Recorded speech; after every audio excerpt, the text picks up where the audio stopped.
नेपालमा हक्ने पात्ने सिङ्गाने झारे पाते सबैजनालाई प्रधानमन्त्री हुनुपर्ने रे।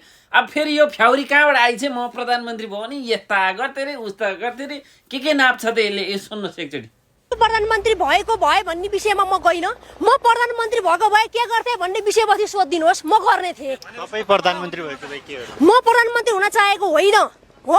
मलाई चाहिँ प्रधानमन्त्री नेपाली जनताले स्वीकारेर बनाइदिनु भएको ठाउँमा पुर्याइदिनु भएको हो भने चाहिँ म के गर्थेँ, कार्यप्रहार गर्थेँ। नेपाली जनताको हितका लागि कानुन ल्याउँथेँ। नेपाली जनता हितको लागि चाहिँ अगाडि बढेर हरेक कामहरू नेपाली जनतासँग म समन्वय गरेर गर्थेँ। हाम्रो कमिटी भन्ने नै हो भने अहिलेसम्म 1 रुपियाँ इन्कम गर्न जाने छैन होला, घरमा भात पकाउन जाने छैन होला। यो फ्याउरीले म प्रधानमन्त्री भयो नि यस्ता गर्छु रे उस्ता गर्छु रे है।